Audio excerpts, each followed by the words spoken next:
আমি সুকান্ত। আজ আমি তোমাদের রায়মার্টিন প্রশ্নবিচিত্রা থেকে অষ্টম শ্রেণীর ভূগোলের 3 নাম্বার মডেল সেটটি সলভ করে দেখাবো। Third unit test 3 number model set. তো চলো শুরু করা যাক। দেখো, একেরগুলো কোনো একটা ভিডিওতে অবশ্যই করে দেখানো হবে ম্যাপগুলো।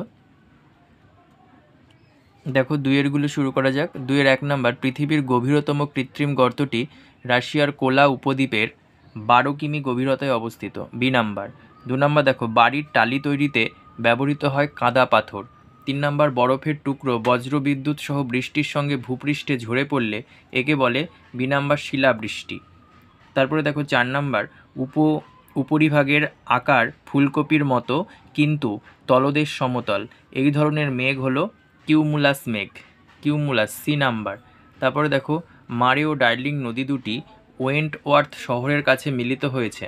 তারপরে দেখো, পরিবেশ বান্ধব শক্তি হলো জলবিদ্যুৎ শক্তি।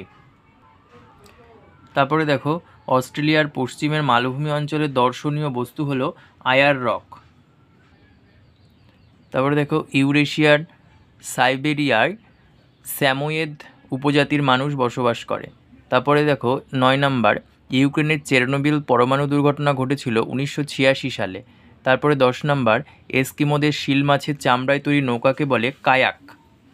তারপরে দেখো 3-এর 1 নাম্বার, ভূপৃষ্ঠের ওপর বায়ুর উল্লম্ব চলাচল হলো বায়ু স্রোত। তারপরে দেখো, আইসল্যান্ড তাদের দেশের বিদ্যুতের চাহিদার প্রায় 30% ভূতাপ শক্তি দ্বারা মেটায়।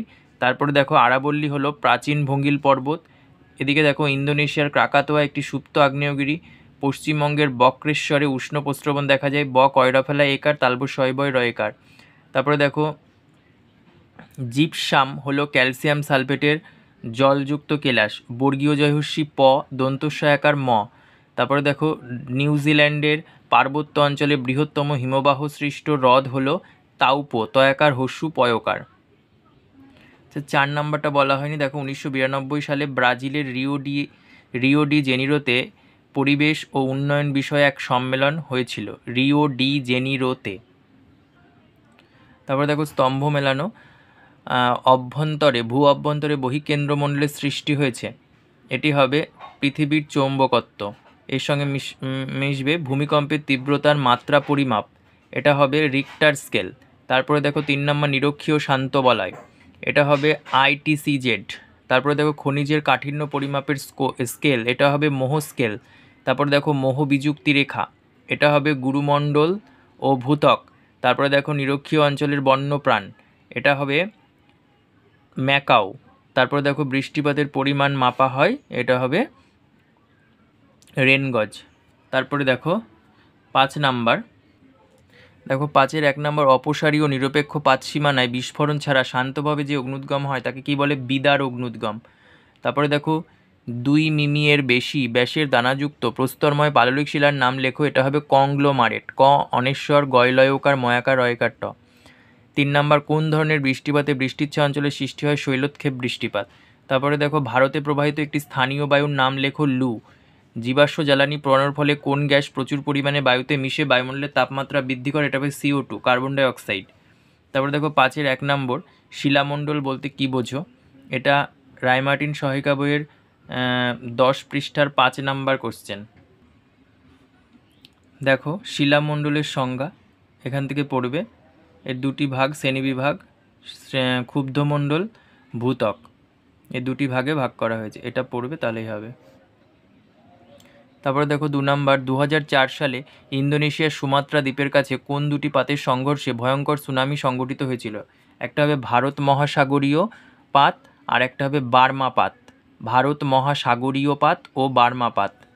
আচ্ছা, তারপরে দেখো 3 নাম্বার, রূপান্তরিত শিলার 2টি বৈশিষ্ট্য লেখো। এটা 82 পেজের 9 নাম্বার কোশ্চেন। দেখো, এখান থেকে বৈশিষ্ট্যটা দেখে নাও, রূপান্তরিত শিলার বৈশিষ্ট্য। তারপর দেখো 4 নাম্বার, অধক্ষেপণ কাকে বলে? 149 পেজে 7 নাম্বার কোশ্চেন। দেখো, এখান থেকে অধক্ষেপণ কাকে বলে পড়ে নেবে। উদাহরণ দেওয়া আছে, দেখো, বৃষ্টিপাত, তুষারপাত, শিলাবৃষ্টি। তারপরে দেখো, অভ্রের 2টি ব্যবহার লেখো। প্রতিমার সাজ ও রং তৈরিতে অভ্র ব্যবহৃত হয়। আচ্ছা, তারপরে দেখো 7 নাম্বার, 7-এর 1 নাম্বার ঘূর্ণবাত ও প্রতীপ ঘূর্ণবাতের মধ্যে 3টি পার্থক্য, এটা পেয়ে যাবে 131 পেজের 9 নাম্বার কোশ্চেন। 2 নাম্বার ওশিয়ানিয়া মহাদেশের বিচিত্র প্রাণী ও উদ্ভিদের পরিচয় দাও, এটা পেয়ে যাবে 361 পেজের 9 নাম্বার কোশ্চেনের 6 আর 11 পয়েন্ট। তারপরে 3 নাম্বার দেখো মৌসুমী জলবায়ু 3টি বৈশিষ্ট্য লেখো, এটা পেয়ে যাবে 202 পেজের 2 নাম্বার কোশ্চেন। তারপরে দেখো 4 নাম্বার, এটা পেয়ে যাবে 357 পেজে, দেখবে মধ্যভাগে সমভূমি পয়েন্ট আছে, ওটা পড়বে তাহলেই হয়ে যাবে। তারপরে 5 নাম্বার হচ্ছে পরিবেশের অবনমনে মনুষ্য সৃষ্ট কারণ, এটা 215 পেজে 3 নাম্বার কোশ্চেনের বি পয়েন্টটা পড়লে হবে। তারপরে দেখো 8 নাম্বার 8-এর 1, এটা 217 পেজের 6 নাম্বার কোশ্চেনে পেয়ে যাবে। তারপরে দেখো অথবা পরিবেশের অবনমনের পার্থক্য, পরিবেশ দূষণ আর অবনমনের পার্থক্য, এটা পাঠ্য বই থেকে 67 পেজ পুরোটা আলোচনা করে দেবে, পাঠ্য বইয়ে 67 পেজ। তারপরে দেখো মারে ডার্লিং অববাহিকার কৃষি ও পশুপালন, আচ্ছা মারে ডার্লিং অববাহিকার কৃষি পেয়ে যাবে 385 পেজের 1 নাম্বার কোশ্চেন, আর পশুপালনের উন্নতির কারণ পেয়ে যাবে 383 পেজের 5 নাম্বার কোশ্চেন, এটা রায় মার্টিন সহায়িকা বই। তারপরে নিরক্ষীয় জলবায়ু অঞ্চলের অধিবাসী ও তাদের জীবনযাত্রা, এটা পেয়ে যাবে 180 পেজের 5 নাম্বার কোশ্চেন। তারপরে দেখো এই অথবা ভূমধ্যসাগরীয় জলবায়ু অঞ্চলের কৃষিকাজ বিভিন্ন প্রকার শিল্প, এটা পেয়ে যাবে 185 পেজের 11 নাম্বার কোশ্চেন, রায় মার্টিন সহায়িকা। তারপর দেখো ওশিয়ানিয়া মহাদেশে স্বাভাবিক উদ্ভিদের শ্রেণীবিভাগ করো, সংক্ষেপে বর্ণনা দাও, এটা পেয়ে যাবে 360 পেজের 7 নাম্বার কোশ্চেন, রায় মার্টিন সহায়িকা। Thank you.